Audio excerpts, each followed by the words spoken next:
In an alternate world, King Albert of Alfredon and Prime Minister of Marx decide to summon a hero to face a dire threat. Cosmosoma, a young man training to be a civil servant, finds himself summoned as their hero. Albert and Marx explain demons appeared 10 years ago and took over the northern kingdoms. The remaining kingdoms keep them invading, but maintaining armies is expensive, so Casio was summoned by the bankrupt Alfredan kingdom to trade to the Grand Chaos Kingdom instead of gold. Kazuya convinces Albert to keep him as he was training to be a civil servant for 3 days. Kazuo learns everything he can about Alfredan's economy. On the 4th day, Albert announces he is addicting the throne to a shocked Kazuya, who will also marry his daughter Licia. Licia is convinced Kazuya stole the kingdom, but is surprised to find he has already found the money for Grand Chaos by trading Alfred and jewelry to the neighboring Emedina Principality. Licia realizes his other plans are also well thought out.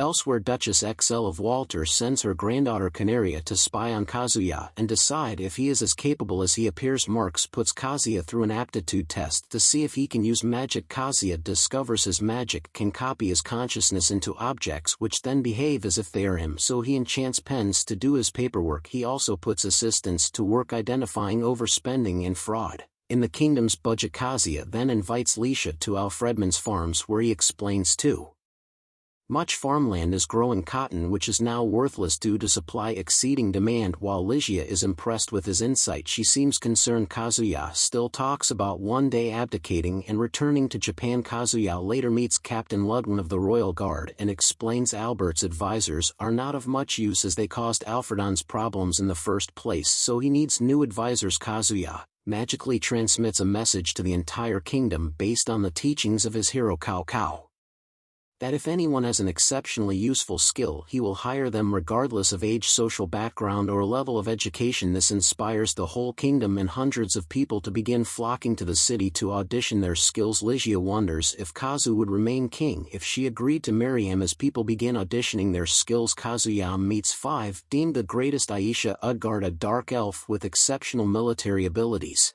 swears fealty after receiving Kazuya's knowledge on saving the dying trees of the god-protected forest. Judah Doma, a human singer with Lorelei ancestry, sings a Japanese song from Kazuya's phone, lifting the entire kingdom's spirits. Pancho Panicotta, a nervous human glutton, is noted for having sampled every cuisine. Kazi is excited to meet him as he plans to use his knowledge to save the kingdom and grants him the title of Ishizuka. Seeing their king honor a man previously seen as useless, many others are inspired to audition. Hakuya Kwanman, a human with unrivaled knowledge and memory, asks to be Kazuya's advisor after he deems Kazuya a good king based on how he treated Pancho. Lastly, Tominwi, a mystic wolf girl and homeless refugee, reveals she can talk to animals as she is so nervous. Kazu leaves his throne and kneels in front of her, where she whispers something important in his ear. Kazuya reveals to Marx, Licia, and Ludwin that Tome's skill lets her speak to demons. A major barrier in the war is that no one can understand the demon language, but with Tome there exists the hope of negotiations leading to peace. Kazuya is concerned that if news of Tome's power leaks out, it could lead to war with other kingdoms who may want her power for themselves. Marx suggests Kazuya adopt Tomo, but he cannot do that unless he is married. When Licia suggests letting her parents adopt Tomo as well as bringing Tomoe's mother and brother to live at the palace, Tomo accepts. Licia later becomes annoyed when Kazuya claims the only place he can be left alone to relax is her bedroom. Pancho returns from a food-gathering mission and Kasia immediately broadcasts to the entire kingdom a rudimentary cookery program demonstrating unfamiliar foods from other nations they can survive on until he solves the food shortage, such as octopus, burdock root, and giant locust. Kazuya also happily discovers that salted beans and fermented mash water taste identical to miso and soy sauce. Pancho reveals the final food item, which causes quite a stir. This item is a creature called Gallon, which if prepared properly creates a dish similar to kudzu noodles. Marx announces he is retiring as prime minister and suggests Hakuya as his replacement. Kazi agrees and gives Marx a less stressful job, hoping to use his experience to navigate kingdom politics. Hakuya insists Kazuya take the afternoon off to relax and at the same time take Licia on a date with Aisha as their bodyguard. Aisha reminds Kazuya to visit her forest soon, as some elves are refusing to cut down any trees even if it makes the forest healthier. Kazuya, Ligia and Aisha disguise themselves in military academy uniforms and decide to eat at the cafe where Juno works. While eating, it becomes apparent Aisha has a secret gluttonous side that almost rivals Pancho. Kazuya learns that polygamy is legal and socially acceptable and is surprised when Lucia claims she would be willing to let Kazuya have up to 8 wives including herself, ensuring she got him to herself at least one day a week. While considering the implications of this, Kazuya overhears a young lady arguing with a man at the next table. Kazuya narrates that because Alfred and royalty are humans, the generals of the Army, Navy and Air Force are from non-human species to ensure equality, but the generals are currently ignoring Kazuya. In June's cafe, the lady, a mystic fox named Kita Foxia, argues with her friend Halbert Magna, who is considering supporting the Carmen Duchy against Kazuya. Keat has correctly guessed Kazuya's intentions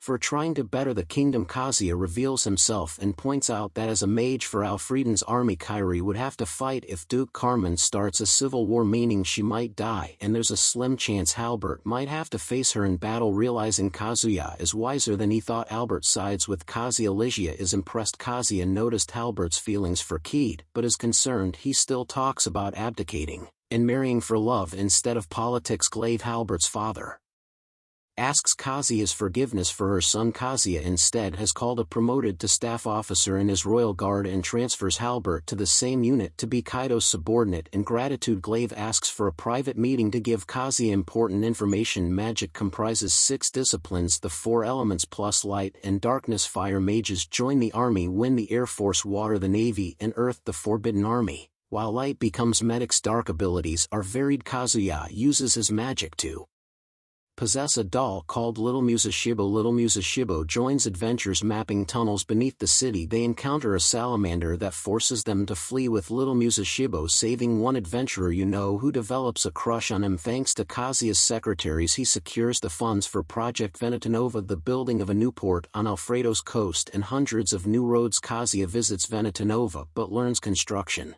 was halted by a village elder named Europe, claiming the land belongs to Kaijan, god of the sea, and is guarded by a sea monster. After speaking to Europe, Kazuya determines the monster is actually a legend warning that the land is dangerous to build on, and deduces that a tsunami strikes that land every few hundred years, so he relocates Venetonova and has earth mages construct giant flood defenses, impressing Ligia that he is ensuring the kingdom's safety, potentially thousands of years in the future. Kazuya considers how Alfredan technology is different from Japan.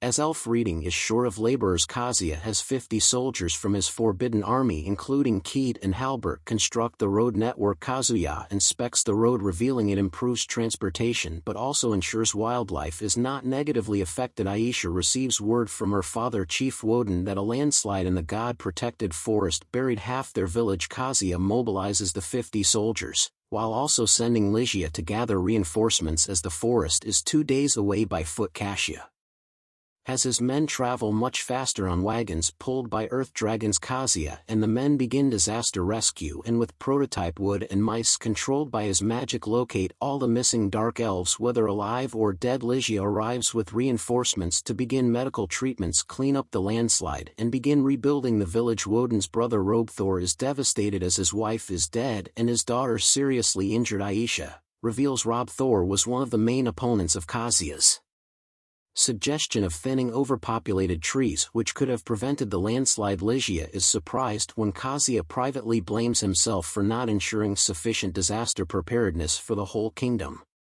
Like for Part 2.